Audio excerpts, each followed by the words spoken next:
তো hello student, আজকে আমরা ক্লাস 10-এর কোর্সে দেখি 6.1 অর্থাৎ চক্রবৃদ্ধি সুদের অঙ্ক করাবো।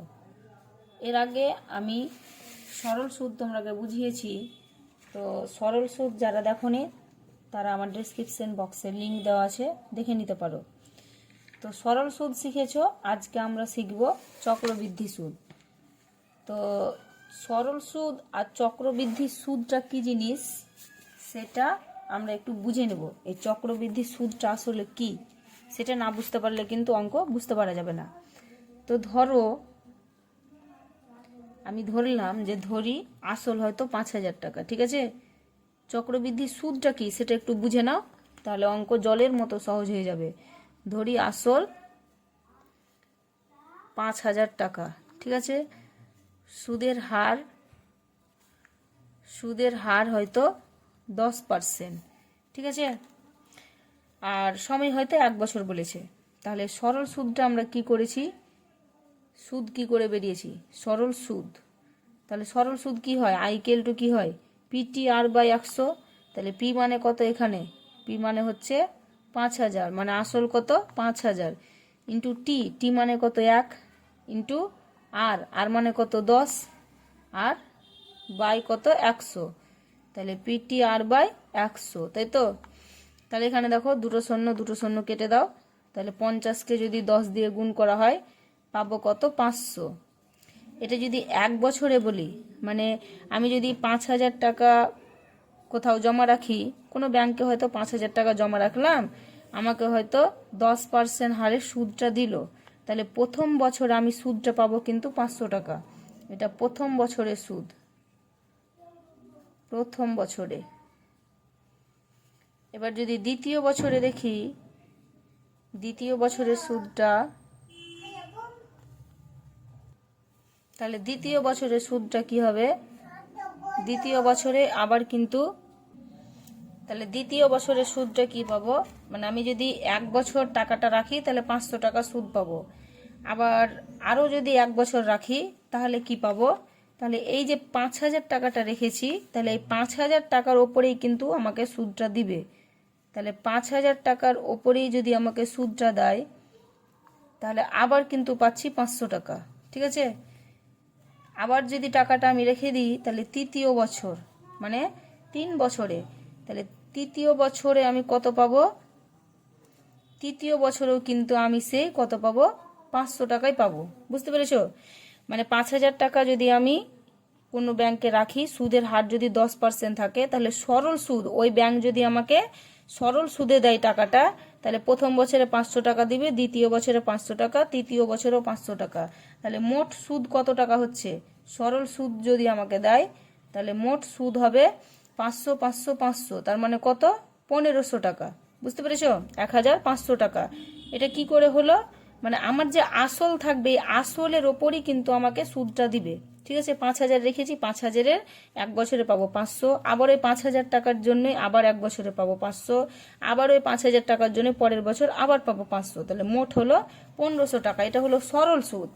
এবার আমি চালাকি করে কি করলাম, অন্য একটা ব্যাংকে আমাকে বলেছে যে আমি সরল সুদ দিব না, চক্রবৃদ্ধি সুদ দিব, ঠিক আছে, চক্রবৃদ্ধি সুদ। তা আমি সেখানে কি করলাম, 5,000 টাকা কিন্তু রেখে এলাম। হ্যাঁ, তো 5,000 টাকার চক্রবৃদ্ধি সুদটা কি পাবো, প্রথম বছর কি পাবো, প্রথম বছর এই যে 5,000 ইন্টু 10/কত 100, তাহলে দুটো শূন্য কাটলো, তাহলে এটা পেলাম 500 টাকা। তাহলে প্রথম বছর আমি 500 টাকা পেলাম। এইবার ভালো করে বুঝো যে প্রথম বছর 500 টাকা পেয়েছি, আমার আসল কত ছিল, আসল ছিল আমার 5,000 টাকা। তাহলে এখন আমার সুদ আসলটা কত হয়েছে, 5,000 আর 500, তাহলে আমার হয়ে গেছে এখন কত 5,500 টাকা। সুদ আসলটা কত হয়েছে 5,500 টাকা, এটা মনে রাখো। এবার যখন আমি দ্বিতীয় বছর টাকাটা খাটাবো, তাহলে সুদটা আমাকে কিসের ওপর দিবে, সুদটা আমাকে এই 5,500 টাকার উপরে দিবে। 5,500 টাকার ওপরে 10% হারে সুদটা দিবে, মানে 10/100, দুটো শূন্য কেটে দাও। 55কে যদি 10 দিয়ে করা হয়, গুণ করা হয়, তাহলে 550 টাকা। তাহলে দ্বিতীয় বছর আমি পেলাম 550 টাকা। এবার তৃতীয় বছরে কি দেখব, আমার আসল কত ছিল, আসল ছিল 5,000 টাকা আর সুদ আমি কত পেয়েছি 550 টাকা। তাহলে আমার এবার আসল কত হয়ে গেল 5,550 টাকা, মানে সুদ আসলটা কত হলো 5,550 টাকা। এই 5,550 টাকার উপরে আমাকে 10% হারে সুদটা দেবে, বুঝতে পেরেছ? তাহলে এখানে দুটো শূন্য কেটে দাও, তাহলে কত পাচ্ছি? তাহলে এখানে আমরা দেখতে পাচ্ছ আমার আগে কত টাকা ছিল 5,500 টাকা ছিল এবং সুদ পেলাম 550। তাহলে আমার কত হচ্ছে 5,500 মানে 6,000, তাই তো 6,050 টাকা। আমার সুদ আসলটা কত হয়ে গেল 6,050 টাকা। এই 6,050 টাকার উপর আমাকে সুদটা দিবে, তাহলে সুদ কত হয়ে গেল 650 টাকা। এবার মোট সুদ তাহলে কত হবে? মোট সুদ এখানে আমি 500, এখানে 550 আর এখানে পেয়েছি 605। তাহলে মোট সুদটা দেখতে পাচ্ছ যে কার ক্ষেত্রে বেশি হচ্ছে। দেখো এখানে 500 কত হচ্ছে 1000 আর এখানে 600, তাহলে 1,600 মানে 1600, এখানে 50, 1650 আর 5 মানে 1600 কত হচ্ছে 55 টাকা, তাই তো? তাহলে কোথায় সুদটা বেশি পাওয়া যাচ্ছে, সরল সুদ না চক্রবৃদ্ধি সুদ? দেখতে পাচ্ছ যে সরল সুদে আমি পাচ্ছি 1500 টাকা, কিন্তু এখানে আমার লাভটা কিন্তু বেশি হয়ে যাচ্ছে, তাই তো? প্রত্যেকবার এখানে কি পাচ্ছিল 500 করে পাচ্ছিল, এখানে কিন্তু সুদের হারটা বেড়ে যাচ্ছে। এটাতে কেন বাড়ে না? যেহেতু আমি আসল টাকাটা যেটা রেখেছি 5,000 টাকা, সেই টাকাটার ওপরেই কিন্তু আমাকে সুদ দিবে। যত বছর রাখবো সেই টাকাটার ওপরেই সুদ দিবে। আর চক্রবৃদ্ধি সুদ কি করবে, যে 5,000 টাকা যদি আমি রাখি তাহলে 1 বছর পরে আমি কি করব 500 টাকা সুদ পেলাম, তাহলে আসল আর সুদ যোগ করে আমার সুদ আসল যে হলো 5,500, ওই সুদ আসলের ওপরে কিন্তু আমাকে সুদটা আবার দিবে। তাহলে 550 হয়ে গেল। এবার আমার কত অ্যামাউন্ট ছিল 5,500 হয়েছিল, আবার 550 পেলাম, তাহলে সুদ আসল কত হয়ে গেল 6,050। এবার এই 6,050-এর উপর আমাকে কি করবে সুদটা দিবে, বুঝতে পেরেছো? তাহলে কোনটাতে লাভ বেশি? যেই ব্যাংকে চক্রবৃদ্ধি সুদ দিবে সেই ব্যাংকে কিন্তু লাভটা বেশি। ওকে, এবার দেখো আমরা অঙ্কতে চলে আসছি। এখানে কি বলেছে, আমার কাছে 5,000 টাকা আছে, আমি ওই টাকা একটি ব্যাংকে বার্ষিক 8.5% হারে চক্রবৃদ্ধি সুদের হারে জমা রাখলাম। 2 বছরের শেষে সুদে আসলে মোট কত টাকা পাবো হিসাব করি। ঠিক আছে, তো এখানে চক্রবৃদ্ধি সুদের ক্ষেত্রে তোমরাকে একটা সূত্র মুখস্থ করতে হবে, সেটাতে সব অঙ্ক কিন্তু হয়ে যাবে। তাহলে আমি আগে লিখি, অঙ্কের ভাষায় সমস্যাটি হলো, অঙ্কের ভাষায় সমস্যাটি হলো। সূত্রটা কি না, সূত্রটা হচ্ছে সুদ আসল একে প্রকাশ করা হয় এ দিয়ে। ঠিক আছে, সুদ আসল সমান পি ইন্টু 1 প্লাস r/100⁴n। ঠিক আছে, এখানে এ মানে কি বললাম সুদ আসল, আর পি মানে কি, পি মানে হচ্ছে আসল, পি মানে আসল। আর মানে কি, আর মানে হচ্ছে সুদের হার, আর মানে সুদের হার। আর এখানে এন মানে হচ্ছে সময়। আমরা যখন সরল সুদ করেছি তখন সময়কে টি দিয়ে প্রকাশ করেছি, আর এখানে এন দিয়ে প্রকাশ। তো এই অঙ্কটাতে পি আসলের মানটা কত বলেছিল না, আসল বলেছে 5,000 টাকা। সুদের হার কত ছিল, সুদের হার ছিল 8.5% আর সময়টা ছিল 2 বছর, তাই তো? তাহলে আমাকে কি বলেছে, সময়টা ছিল 2 বছর, সুদে আসলে মোট কত টাকা পাবো। তাহলে দেখে নাও, সুদ আসলের সূত্র তো আমি লিখিয়ে দিয়েছি। তাহলে এর সমান পি, পি মানে কত লিখেছি 5,000, তাহলে 5,000 ইন্টু 1 প্লাস আর এর মান কত 8.5/100, এন এর মান কত 2, বুঝতে পেরেছ? তাহলে এবার কি করতে হবে, এখানে 5,000 1 প্লাস এই যে 8.5 আছে, যদি দশমিক তুলে দিতে চাই তাহলে আমার এখানে দুটো শূন্য আছে, দশমিকের জন্য আর একটা শূন্য চলে এলো, তাহলে উপরে হলো আমার 85 তার স্কোয়ার। তাহলে এবার 5,000 ইন্টু 1,000-এর সঙ্গে যদি 1 আমি গুণ করি তাহলে কত হবে, এগুলো যদি আমরা যোগ বিয়োগ করতে যাই তাহলে কি করি বলে, এটার সঙ্গে এটা গুণ হয়, 1,000-এর সঙ্গে 1 যদি গুণ করি তাহলে 1,000 হবে, তার সঙ্গে যদি 85 যোগ করি তাহলে কত হবে 1,085, বাই নিচে কত হবে 1000 তার স্কোয়ার। তাহলে এবার হলো কি 5000 ইন্টু, দেখতে পাচ্ছ যে 1085 বাই 1000 তার স্কোয়ার আছে। ধরো যদি থাকে এক্স স্কোয়ার, তো এক্স স্কোয়ার থাকলে আমরা এক্স ইন্টু এক্স তো লিখতে পারি। তো এটাকে সেভাবে লিখবো যে 1085 বাই 1000 ইন্টু 1085 বাই 1000, এটা স্কোয়ারে ছিল, সেটাকে আমি কি করলাম ভেঙে নিলাম গুণ আকারে। তো এখানে দেখতে পাচ্ছ যে এখানে 3টে শূন্য কেটে গেল, তাই তো। এবার যদি দেখো সব সময় এই অঙ্কগুলোতে কি করবে, আমি যদি এই নিচের শূন্যগুলো যদি কেটে দিই 5 দিয়ে, তাহলে কিন্তু আমার অঙ্কটা খুব কঠিন হয়ে যাবে। তো সব সময় তোমরা মানে একের পরে শূন্য রাখার চেষ্টা করবে, যেমন 10, 100, 1000, হ্যাঁ 10,000, 1 লাখ, এরকম যদি থাকে মানে একের পরে যে শূন্যগুলো থাকবে সেগুলো কিন্তু কাটবে না। কাটতে গেলে কিন্তু অঙ্কটা অনেক জটিল হয়ে যাবে, মানে আবার ভাগ করতে হবে। তাহলে এখানে আমি কি করব, 1085কে 1085 দিয়ে গুণ করব, তারপরে আবার 5 দিয়ে সেটাকে গুণ করব। তাহলে এটাকে গুণ করলে কত হবে তোমরা করবে রাপে, এইটা হবে, ঠিক আছে। বাই নিচে কত 1000, তাহলে একের পরে 3টে শূন্য আছে, তাহলে তোমরা এখানে ডান দিক থেকে 3টে সংখ্যার পরে দশমিক বসিয়ে দাও।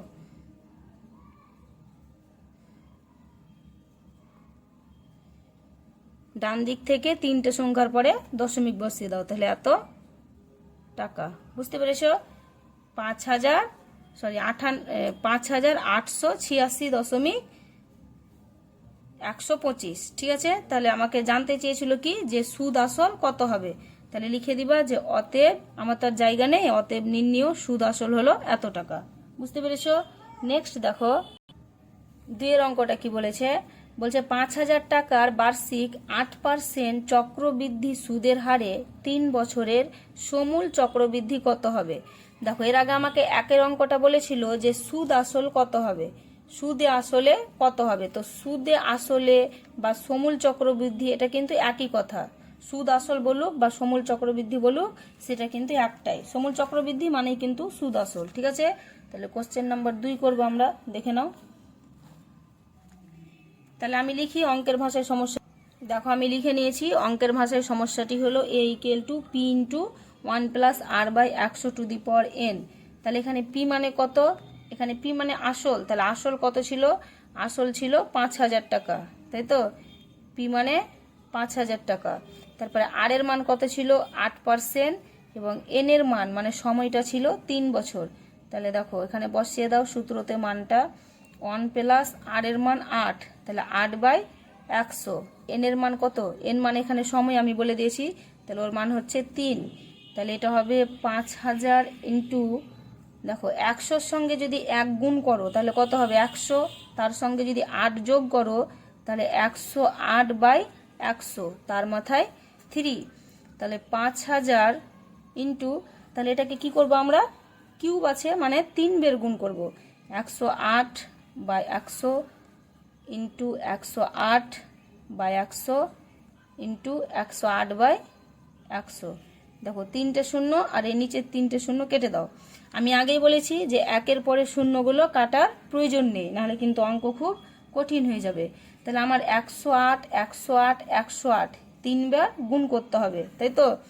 108, 108 এটাকে আগে গুণ করতে হবে, তারপরে যেটা পাবো, দেখো 8 8 64 4, হাতে থাকলো 6, তাহলে 6 করতে 6 বসে গেল, 8 1 8। এবার এখানে শূন্যর গুণ 3টেই কি হবে 0, ইন্টু 1 সঙ্গে 8 গুণ করলে 8, 0 1 1 1, তাহলে 4 6 8 8 16, 6 হাতে 1 1 বসলো 1।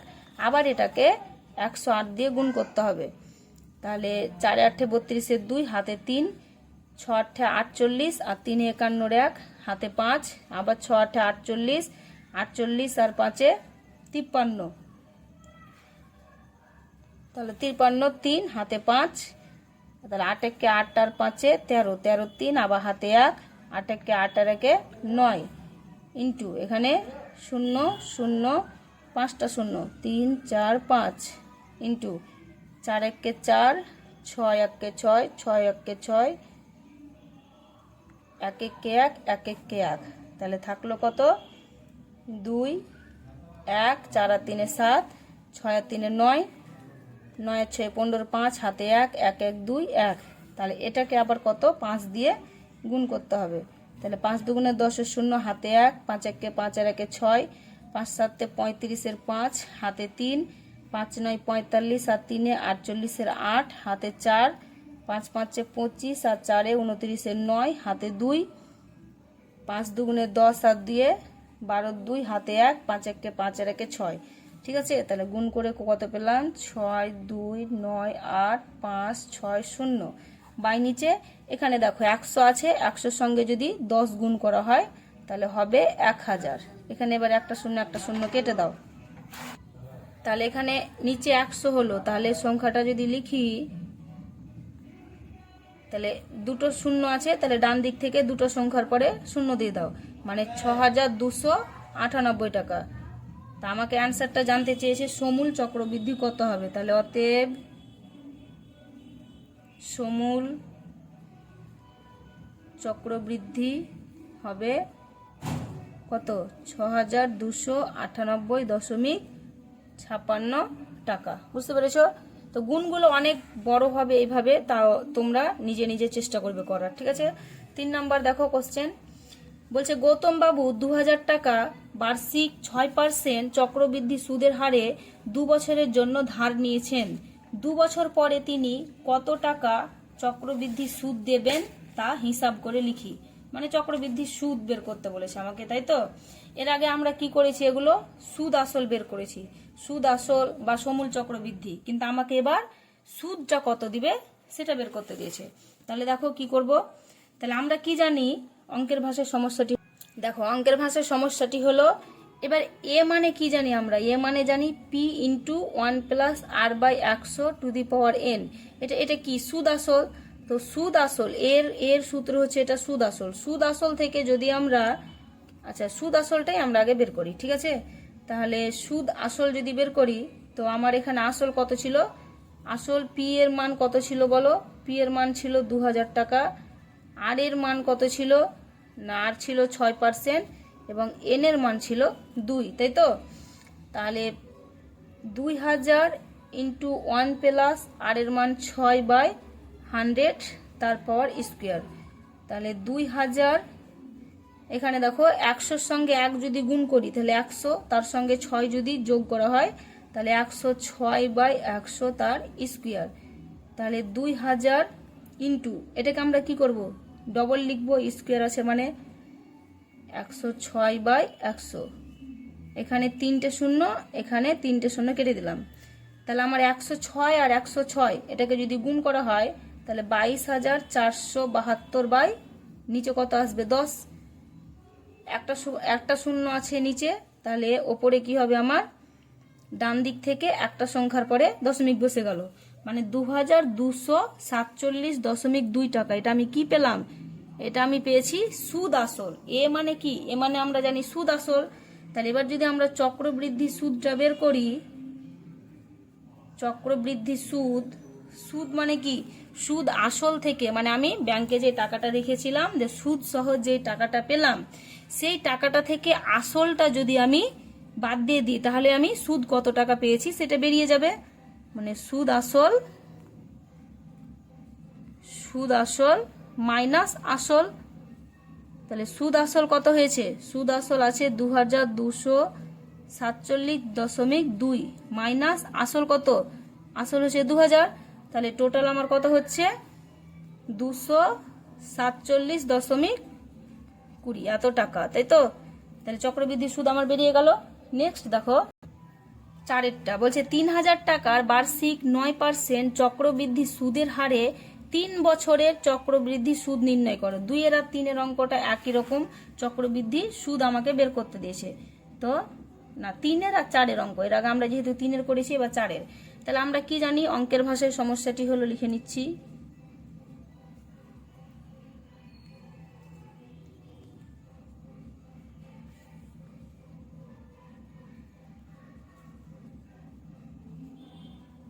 অঙ্কের ভাষায় সমস্যাটি হলো আমরা সূত্রটা কি জানি, সুদ আসলকে এ দিয়ে প্রকাশ করা হয়, এ সমান P into 1 plus R by 100 তার পাওয়ার এন। সূত্রটা ভালো করে মুখস্থ করে রাখবে। তো এখানে পি মানে কত, পি মানে আমাকে বলে দিয়েছে 30,000, তাই তো, পি মানে আমাকে বলে দিয়েছে 30,000।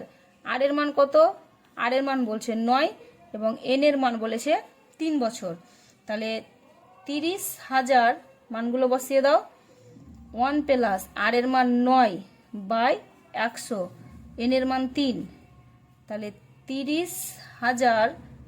তাহলে এখানে দেখো 100-র সঙ্গে যদি 1 গুণ করা হয় তাহলে 101কে 100, তার সঙ্গে যদি 9 যোগ করা হয় তাহলে 109 বাই 100, তার মাথায় 3। তাহলে এই সংখ্যাটাকে আমরা কতবার লিখবো, 3 বার লিখবো। তাহলে 30,000 into 109 by 100 into 109 by 100 into 109 by 100। এখানে 4টা শূন্য আর এখানে 4টা শূন্য কেটে দাও। তাহলে এখানে কি 109 109 109 3বার গুণ করতে হবে, তারপরে আবার সেটাকে 3 দিয়ে গুণ করতে হবে।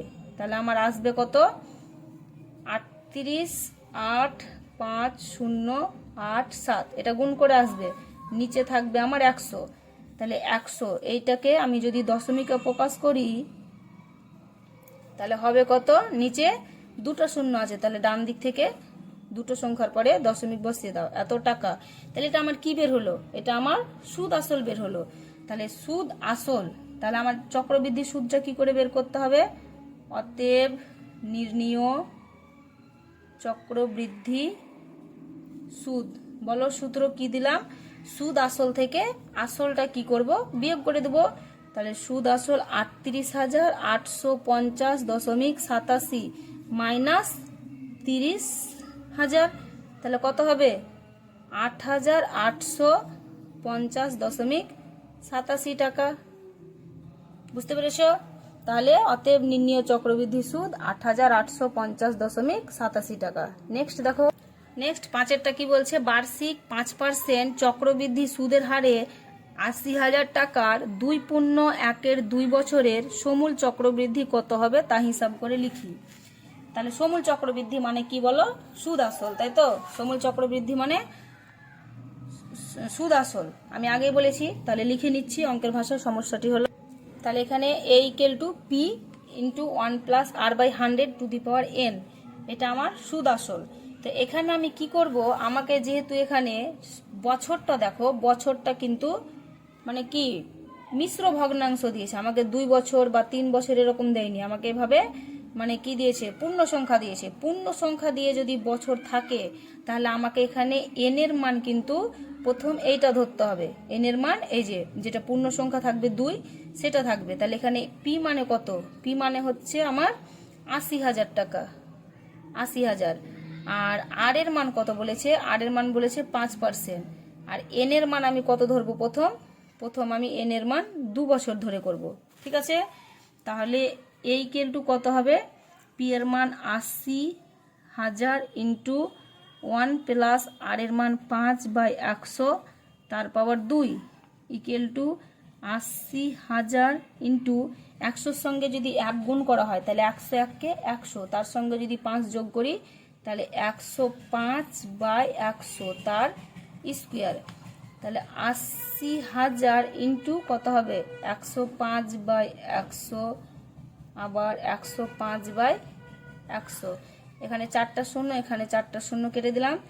105 আর 105 তার সঙ্গে যদি আবার 8 গুণ করা হয় তাহলে এটা হবে আমার 88,200 টাকা, ঠিক আছে। এটা আমার কি বের হলো, সুদ আসল বের হলো 2 বছরের। এবার আমার যেটা মানে 1/2 বলেছে, এটাকে আমার কি করতে হবে, এটা আমার চক্রবৃদ্ধি সুদ আসল বের হলো, ঠিক আছে, চক্রবৃদ্ধি। এবার আমাকে করব কি, সরল সুদ বের করতে হবে। সরল সুদ পূর্ণ সংখ্যা দিয়ে থাকলে আমাকে এভাবেই করতে হবে, কিন্তু সরল সুদ আই ইকুয়াল টু কি জানি, পিটিআর/100। তাহলে পি এর মান কত ছিল এখানে আমার, এখন পি এর মান কত, আসলটা কত, এই যে 88,200 ইন্টু টাইমটা কত ধরবো, হাফ, ইন্টু আর এর মান কিন্তু 5, ঠিক আছে, বাই 100। তাহলে এখানে প্রথমেই 2টা শূন্য কেটে দাও, 2 দিয়ে 2 1 কে 2 4 দুগুণে 8, 4 দুগুণে 8, আবার 2 1 2। তাহলে 441কে যদি 5 দিয়ে গুণ করা হয় তাহলে 5 1 5, 4 5 20, শূন্য হাতে 2, 4 5 20 আর দিয়ে 22, 2205 টাকা এটা আমার সুদ বের হলো, তাই তো? তাহলে আমার এখানে যেটা সুদ আসল পেয়েছি তার সঙ্গে এই সুদটা আবার যোগ হবে, তাহলে সেটা সমূল চক্রবৃদ্ধি বা সুদ আসল। তাহলে অতএব সমূল চক্রবৃদ্ধি সুদ হবে কত? 88,200 যোগ 2,205, তাহলে কত হবে? 9,405 টাকা। বুঝতে পেরেছো? এটা যদি কেউ বুঝতে না পারো তাহলে এখানে দেখে নাও, ধরি আমাকে এখানে দেখে নাও একটু, মানে এটা আমি কি বলতে চাইছি বুঝতে পেরেছো? যে যখন আমার এরকম পূর্ণ সংখ্যা থাকবে, হয়তো 3 পূর্ণ 1 2 থাকলো, তাহলে আমি কি করব, আগে আমাকে 3 বছরের কিন্তু সুদটা বের করে নিতে হবে, ঠিক আছে? 3 বছরের, তারপরে কিন্তু যেটা বাকি থাকবে সেটার মানে এটা আমার চক্রবৃদ্ধি সুদ বের করতে হবে, ঠিক আছে? আর মানে চক্রবৃদ্ধি এটা এর মান কি? এর মান হচ্ছে সুদ আসল, তাহলে চক্রবৃদ্ধি সুদে মানে সুদ আসলটা বের করে নিতে হবে, আর বাকি যেটা থাকবে সেটা আমাকে কিন্তু সরল সুদে বের করতে হবে, তারপরে দুটোকে যোগ করে দিতে হবে। বুঝতে পেরেছো? নেক্সট দেখো 6 নম্বরের অঙ্ক কি বলছে। ছন্দা দেবী বার্ষিক 8% চক্রবৃদ্ধি সুদের হারে কিছু টাকা 2 বছরের জন্য ধার করেন। চক্রবৃদ্ধি সুদ 2,496 টাকা হলে ছন্দা দেবী কত টাকা ধার করেছিলেন নির্ণয় করি। তাই তো? এতক্ষণ আমরা কি বের করলাম? চক্রবৃদ্ধি সুদ বের করেছি। এবার কিন্তু আমাকে চক্রবৃদ্ধি সুদটা বলে দিয়েছে, তাই তো?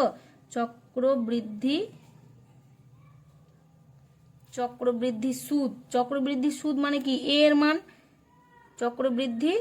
আচ্ছা, আমরা এর আগে সূত্রটা কি করেছিলাম? সমূল চক্রবৃদ্ধি। এ মানে কি? এ মানে সমূল চক্রবৃদ্ধি, তাই তো? তাহলে চক্রবৃদ্ধি সুদ তার সূত্র কি হবে? সমূল চক্রবৃদ্ধি, এই যে সমূল চক্রবৃদ্ধি যদি এ হয় তাহলে সুদটা কি হবে? আসল। সমূল চক্রবৃদ্ধি মানে সুদ আসল। সুদ আসল থেকে যদি আমি আসলটাকে বাদ দিই তাহলে তো আমার চক্রবৃদ্ধি সুদ পাবো। সুদ আসল থেকে যদি আসল বাদ দিই তাহলেই চক্রবৃদ্ধি সুদ পাবো। তাহলে চক্রবৃদ্ধি সুদ এ মাইনাস পি হবে। বুঝতে পেরেছো? চক্রবৃদ্ধি সুদ মানে সুদ। আচ্ছা, চক্রবৃদ্ধি যদি বাদ দাও, শুধু যদি বলে সুদ কত, এটা যেহেতু চক্রবৃদ্ধির অধ্যায়, তাহলে সুদটা কত? তাহলে সুদ কি হবে? সুদ আমার কি হবে? সুদ আসল থেকে আসল বাদ। তাহলে এখানে সুদ আসল মানে কি? সুদ আসল মানে এ থেকে পি এর মান বাদ দিয়ে দেবো, তাহলে চক্রবৃদ্ধি সুদ। এবার আমরা এর মানটা কি জানি? আমাকে প্রশ্ন অনুযায়ী কি বলেছে দেখো, এই যে চক্রবৃদ্ধি সুদ মানে এর মানটা কিন্তু বলে দিয়েছে, ঠিক আছে? তো আমরা লিখি প্রশ্ন অনুযায়ী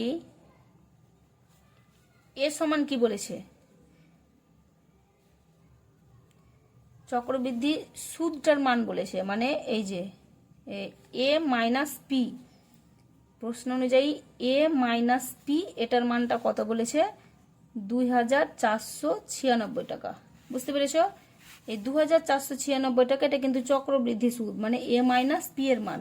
তাহলে এবার এর মান কি? এর সূত্র আমরা কি জানি সেটা লিখো। এর সূত্র আমরা জানি P into 1 plus R by 100 তার power N minus P equal to 2,496, বা পি যদি আমি এখান থেকে কমন নিয়ে নিই তাহলে আমার এখানে থাকছে 1 plus R by 100 to the power N minus 1 equal to 2,496, বা এখানে যদি পি থাকে আমার কমন তাহলে এখানে 100, তাই তো? আচ্ছা, এখানে আমার আর এর মান